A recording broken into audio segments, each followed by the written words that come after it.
All right, in this section 5.3, the indefinite integral, we are going to discuss the process of finding antiderivatives. So an antiderivative, also sometimes called a primitive, I like that name primitive because it speaks to the fact that we're trying to find a function that comes before the expression or the function that we're given. So let's look up here at a cosine of x. We're trying to think of a function whose derivative is cosine. So it's sort of like we're trying to find the precursor function. So the derivative of what function equals cosine. So that's how I like to write it a lot of times. It's a useful way to flip the question. Instead of saying what's the antiderivative of cosine, we could ask ourselves what is the derivative of what equals cosine? Well, in this case, sine.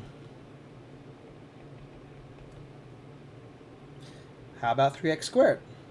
The derivative of what is 3x squared? This could be x cubed. We don't need parentheses here, really. That was just to emphasize the fact that we were trying to think of the derivative of what was cosine.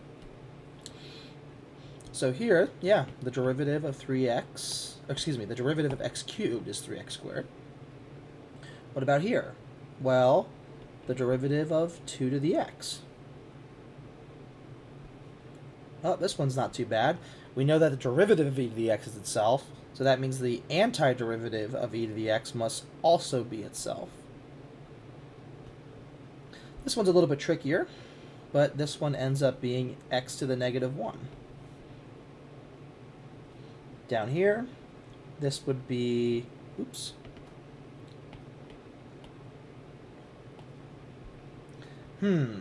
well, the derivative of sine is cosine. The derivative of cosine is negative sine.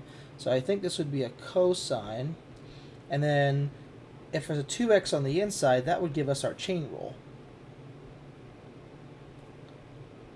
The derivative of x squared would work. The derivative here, we have to do a chain rule. This would be e to the x squared. And here, this one is going to end up being a rule that we're going to use. And this is x to the n plus 1. Because remember, when we differentiate, this power comes down and we multiply it. We subtract 1 from the power, so this would give us n. So we don't have an n plus 1 in front, so we have to divide by n plus 1. If you use the power rule for differentiation on this, the result is x to the n. So all these expressions that we just wrote here, from cosine to sine, 3x squared to x cubed, all of these expressions here are antiderivatives of the given expressions. Okay, so example 1, prove that sine of x is an antiderivative of cosine. So the definition above, we say a function is an antiderivative of another function if the derivative of the antiderivative is that function. So if we want to prove that sine of x is an antiderivative of cosine, all we'd have to show is that the derivative of this claimed antiderivative is in fact cosine. And the derivative of sine is cosine. So that checks out. Now notice here that there are multiple, let me rephrase this. Let's say that the process of finding an antiderivative is called integration. And when you go about looking for an antiderivative of a function, there are actually many different antiderivatives. Because if you know one antiderivative, we could just add any number to it. So some real number we can add to it, and that will also be an antiderivative. For instance, sine of x plus 12 if we were to differentiate that whole thing, this would still give us cosine of x. So any constant here, that derivative that we take is going to just get rid of it.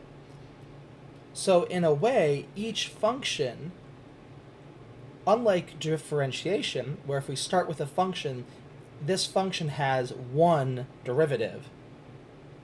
And we can write that derivative in lots of different ways, but ultimately it's still just one unique thing.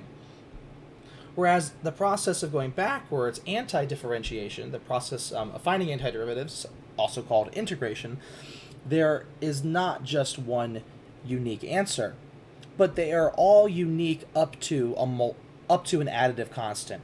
So if we sort of put blinders on to whatever the constants are, like we don't care about what those constants are, if we sort of like put blinders onto them, then there is one unique answer. That's what unique up to an additive constant means. It means that we are sort of modding out or ignoring or putting blinders upon any additive constants.